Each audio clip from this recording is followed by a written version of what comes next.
ಬೆಂಗಳೂರಿನ ಪರಿಸ್ಥಿತಿ ಹೇಗಿದೆ? ಬೆಂಗಳೂರಿನಲ್ಲೂ ಕೂಡ ಫೆಂಗಲ್ ಚಂಡಮಾರುತದ ಎಫೆಕ್ಟ್ ಕಂಡು ಬರ್ತಾ ಇದೆ.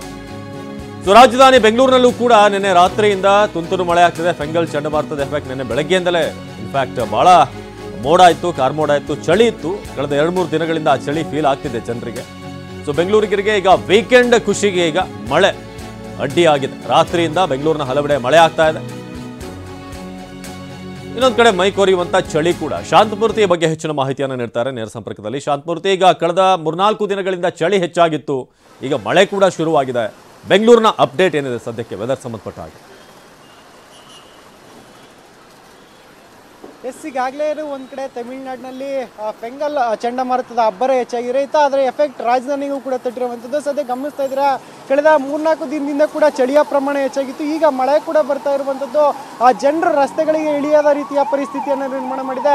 ವೀಕೆಂಡ್ನಲ್ಲಿ ತುಂಬಿ ತುಳುಕ್ತಿದ್ದಂಥ ರಸ್ತೆಗಳು ಈಗ ಖಾಲಿಯಾಗಿರುವಂಥದ್ದು. ಇನ್ನು ರಾತ್ರಿಯಿಂದ ಕೂಡ ಬೆಂಗಳೂರಿನ ಬೇರೆ ಬೇರೆ ಭಾಗಗಳಲ್ಲಿ ತುಂತುರು ಮಳೆ ಆಗ್ತಾ ಇದೆ. ಜೊತೆಗೆ ಮೋಡ ಕವಿದ ವಾತಾವರಣ ಕೂಡ ಇದೆ. ಸಾಕಷ್ಟು ಜನರು ಬೆಳಗಿನ ಜಾವ ಚಳಿಯ ಜೊತೆ ಮಳೆ ಕೂಡ ಬರ್ತಿರೋದ್ರಿಂದ ಮನೆಗಳಿಂದ ಹೊರಬರೋದಕ್ಕೂ ಕೂಡ ಹಿಂದೇಟಾಗ್ತಾ ಇರುವಂಥದ್ದು. ಇನ್ನು ಭಾನುವಾರ ಆಗಿರೋದ್ರಿಂದ ಸಾಕಷ್ಟು ಜನರು ಮನೆಗಳಲ್ಲೇ ರೆಸ್ಟ್ ಮಾಡುವ ಕೆಲಸವನ್ನು ಮಾಡ್ತಿದ್ದಾರೆ. ಈ ಹಿನ್ನೆಲೆಯಲ್ಲಿ ಪ್ರಮುಖ ರಸ್ತೆಗಳು ಕೂಡ ಖಾಲಿಯಾಗಿ ಕಾಣ್ತಾ ಇದೆ. ಜೊತೆಗೆ ಬೆಂಗಳೂರಿನಲ್ಲಿ ಈಗ ಮೋಡ ಕವಿದ ವಾತಾವರಣ, ಆಗೊಮ್ಮೆ ಈಗೊಮ್ಮೆ ತುಂತುರು ಮಳೆ ಕೂಡ ಆಗ್ತಾ ಇರುವಂಥದ್ದು. ಒಟ್ಟಿನಲ್ಲಿ ಚಂಡಮಾರುತದ ಎಫೆಕ್ಟ್ ಏನು ಇನ್ನೂ 2-3 ದಿನಗಳ ಕಾಲ ಬೆಂಗಳೂರಿನಲ್ಲಿ ಇದೇ ರೀತಿಯ ಮೋಡ ಕವಿದ ವಾತಾವರಣ ಇರುತ್ತೆ. ಜೊತೆಗೆ ತುಂತುರು ಮಳೆ ಕೂಡ ಆಗುವ ನಿರೀಕ್ಷೆ ಇದೆ ಅಂತ ಈಗ ಹವಾಮಾನ ಇಲಾಖೆ ಸೂಚನೆಯನ್ನು ಕೊಟ್ಟಿದೆ. ಬೆಂಗಳೂರು ಅಷ್ಟೇ ಅಲ್ಲ, ಉಳಿದ 7-8 ಜಿಲ್ಲೆಗಳಲ್ಲೂ ಕೂಡ ಇದೇ ರೀತಿಯ ಪರಿಸ್ಥಿತಿ ಇರುತ್ತೆ ಅನ್ನೋ ಮಾಹಿತಿ ಈಗ ಲಭ್ಯ ಆಗ್ತಿರುವಂಥದ್ದು. ಶಾಂತಮೂರ್ತಿ, ಹಾಗೆ ಸಂಪರ್ಕದಲ್ಲಿರಿ. ಇನ್ನು ಮಂಗಳೂರಿನಲ್ಲಿ ಪರಿಸ್ಥಿತಿ ಹೇಗಿದೆ? ಕರಾವಳಿ ಭಾಗದಲ್ಲೂ ಕೂಡ ಮಳೆ ಅಲರ್ಟ್ ಇತ್ತು, ಮೀನುಗಾರರಿಗೂ ಕೂಡ ಸೂಚನೆಯನ್ನು ಕೊಡಲಾಗಿತ್ತು ಅಲ್ಲಿ ಮಳೆ ಎಫೆಕ್ಟ್ ಇರುತ್ತೆ ಅಂತ. ಸೊ ಮಂಗಳೂರಿಗೂ ಕೂಡ ತಟ್ಟಿದಂತ ಫೆಂಗಲ್ ಎಫೆಕ್ಟ್. ಮಂಗಳೂರಿನಲ್ಲಿ ಮೋಡ ಕವಿದ ವಾತಾವರಣ ಇದೆ. ಸಮುದ್ರದಲ್ಲಿ ಅಬ್ಬರಿಸ್ತಾ ಇರುವಂತಹ ಅಲೆಗಳು. ಪಣಂಬೂರು, ಉಳ್ಳಾಲದಲ್ಲಿ ಅಲೆಗಳ ಆರ್ಭಟ ಹೆಚ್ಚಾಗಿದೆ. ಸೋಮೇಶ್ವರ ಬೀಚ್ನಲ್ಲೂ ಕೂಡ ಅಲೆಗಳ ಭೋರ್ಗರೆತ ಹೆಚ್ಚಾಗಿದೆ. ಸೊ ಮಂಗಳೂರಿನಲ್ಲೂ ಕೂಡ ಸದ್ಯಕ್ಕೆ ಮಂಗಳೂರು, ಉಡುಪಿ ಭಾಗದಲ್ಲಿ ಕಾರ್ಮೋಡ ಕವಿದಿರೋದ್ರಿಂದ ಅಲ್ಲೂ ಕೂಡ ಜನರಿಗೆ ಒಂದಷ್ಟು ಎಫೆಕ್ಟ್ ಕಂಡು ಬರ್ತಾ ಇದೆ. ತೀರಾ ಮಳೆ ಅಂತದ್ದು ಇಲ್ಲದೆ ಇದ್ರೂ ಕೂಡ ಇಲ್ಲಿ ಒಂದಷ್ಟು ಮೋಡ ಕವಿದ ವಾತಾವರಣ ಮಂಗಳೂರಿನಲ್ಲಿ ಇದೆ. ಸೊ ಪೃಥ್ವಿ ಬಗ್ಗೆ ಹೆಚ್ಚಿನ ಮಾಹಿತಿಯನ್ನು ನೀಡ್ತಾರೆ. ಪೃಥ್ವಿ, ಈಗ ಮಂಗಳೂರು ಭಾಗದಲ್ಲಿ ನಿರೀಕ್ಷಿತ ಮಟ್ಟದಲ್ಲಿ ಈಗ ಸೈಕ್ಲೋನ್ ಎಫೆಕ್ಟ್ ಕಂಡು ಬರ್ತಾ ಇದೆಯಾ? ಸದ್ಯದ ವೆದರ್ ಹೇಗಿದೆ ಅಂತಲೇ? ಖಂಡಿತ ವಿನಾಶ್, ಏನು ಕಳೆದ ಅಂದರೆ ನಿನ್ನೆಯಿಂದ ಮೊನ್ನೆಯಿಂದ ಕೂಡ ಕೆಲವೊಂದು ಮಾಹಿತಿಗಳು ಬಂದಿದ್ದಂಥ ಹವಾಮಾನ ಇಲಾಖೆ ಕೊಟ್ಟಂಥ ರಿಪೋರ್ಟ್ ಅನುಗುಣವಾಗಿ ಅಂದರೆ ಏನು ಈ ಫೆಂಗಲ್ ಚಂಡಮಾರುತ ಅದರ ದಿಕ್ಕು ಈ ಕಡೆಗೆ ಬರ್ತಾ ಇದೆ ಅಂತ ಹೇಳಿ ಒಂದು ಅಲರ್ಟನ್ನು ಕೊಡಲಾಗಿತ್ತು. ಅದೇ ರೀತಿ ನಿನ್ನೆ ಸಾಕಷ್ಟು ಮಳೆ ಆಗುತ್ತೆ ಅನ್ನೋ ನಿರೀಕ್ಷೆಯನ್ನು ಮಾಡಲಾಗಿತ್ತು.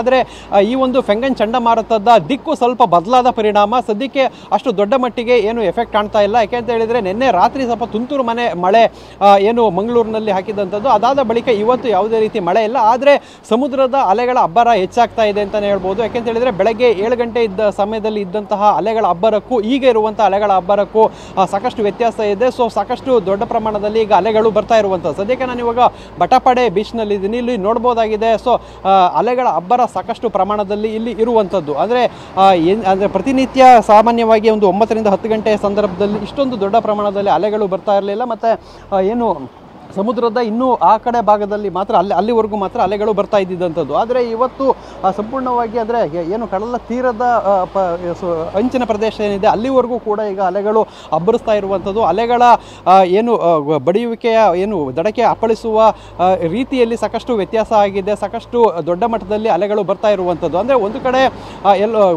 ಕರಾವಳಿಯಾದ್ಯಂತ ದಕ್ಷಿಣ ಕನ್ನಡ, ಉಡುಪಿ, ಕರ್ನಾಟಕ ಕರಾವಳಿ ತೀರ ಪ್ರದೇಶ ಏನಿದೆ ಇಲ್ಲಿ ಮೋಡ ಕವಿದ ವಾತಾವರಣ ಬೆಳ್ಳಂಬೆಳಗ್ಗೆ ಆರಂಭವಾಗಿತ್ತು. ಆದರೆ ಈಗ ಸ್ವಲ್ಪ ಕ್ಲಿಯರ್ ಆಗ್ತಾ ಇರುವಂಥದ್ದು. ಅಂದರೆ ಬಿಸಿಲು ಬರ್ತಾ ಇದೆ. ಸದ್ಯಕ್ಕೆ ತುಂತುರು ಮಳೆ ಏನು ನಿನ್ನೆ ರಾತ್ರಿ ಇತ್ತು ಅದು ಕಂಟಿನ್ಯೂ ಆಗಿಲ್ಲ. ಸೊ ಇನ್ನೂ ಅಂದರೆ ಏನು ಸದ್ಯಕ್ಕೆ ನಾಡ ದೋಣಿಗಳಲ್ಲಿ ಸಾಂಪ್ರದಾಯಿಕ ಮೀನುಗಾರಿಕೆಯನ್ನು ಏನು ಮಾಡ್ತಾರೆ ಅವರು ಸಮುದ್ರಕ್ಕೆ ಇಳಿದು ಮೀನುಗಾರಿಕೆಯನ್ನು ಮಾಡ್ತಾ ಇದ್ದಾರೆ. ಆದರೆ ದೊಡ್ಡ ದೊಡ್ಡ ಬೋಟ್ಗಳು ಹೋಗಿದ್ದಂಥದ್ದು ಅಲರ್ಟ್ನಿಂದಾಗಿ ವಾಪಸ್ ಬರ್ತಾ ಇದೆ. ಅವೆಲ್ಲ ವಾಪಸ್ ಲಂಗರು ಹಾಕಲಿಕ್ಕೆ ಸಿದ್ಧರಾಗಿರುವಂಥದ್ದು. ಅಂದರೆ ಇನ್ನೂ ಕೆಲವು ಗಂಟೆಗಳ ಕಾಲ ಚಂಡಮಾರುತದ ಎಫೆಕ್ಟ್ ಜಾಸ್ತಿ ಆಗೋದ್ರಿಂದ ಸೊ ಅಲರ್ಟನ್ನು ಏನು ಜಿಲ್ಲಾಡಳಿತ ಕೂಡ ಮಾಡಿರುವಂಥದ್ದು. ಅಂದರೆ ಎಲ್ಲ ರೀತಿಯಲ್ಲಿ ಅವರಿಗೆ ಮಾನಿಟರನ್ನು ನೀಡಲಾಗಿದೆ. ಅಂದರೆ ಯಾವುದೇ ಪ್ರಮಾಣದಲ್ಲಿ ಗಾಳಿ ಏನಾದರೂ ಜಾಸ್ತಿ ಬೀಸಿದಂಥ ಸಂದರ್ಭದಲ್ಲಿ ಅಲೆಗಳ ಅಪ್ಪಳಿಸುವಿಕೆ ಹೆಚ್ಚಾದಂಥ ಪ್ರಮಾಣದಲ್ಲಿ ಸೊ ಅಲ್ಲಿಂದ ಬೇರೆ ಬೇರೆ ಅಂದರೆ ಕಡೆಗೆ ವಾಪಸ್ ಬರಬೇಕು. ಅಂದರೆ ಏನು ಮೀನುಗಾರರು ವಾಪಸ್ ಕಡಲಿನಿಂದ ವಾಪಸ್ ಬರಬೇಕು, ಪ್ರವಾಸಿಗರು ಹತ್ರಕ್ಕೆ ಹೋಗಬಾರ್ದು ಅನ್ನೋ ನಿಟ್ಟಿನಲ್ಲಿ ಅಲರ್ಟನ್ನು ನೀಡಲಾಗಿದೆ. ಆದರೆ ಸದ್ಯಕ್ಕೆ ಯಾವುದೇ ರೀತಿ ರಿಸ್ಟ್ರಿಕ್ಷನ್ ಅನ್ನು ಏರಿಲ್ಲ. ಅಂದರೆ ಆಸ್ ಆಫ್ ನೌ ಯಾವುದೇ ರೀತಿ ರಿಸ್ಟ್ರಿಕ್ಷನ್ ಇಲ್ಲ. ಆದರೆ ಮುಂದಿನ ಕೆಲವು ಗಂಟೆಗಳಲ್ಲಿ ಯಾವ ರೀತಿ ಪರಿಸ್ಥಿತಿ ಆಗುತ್ತೆ ಅನ್ನೋದನ್ನು ಕಾದು ನೋಡಬೇಕಾಗಿದೆ ವಿನಾಶ್.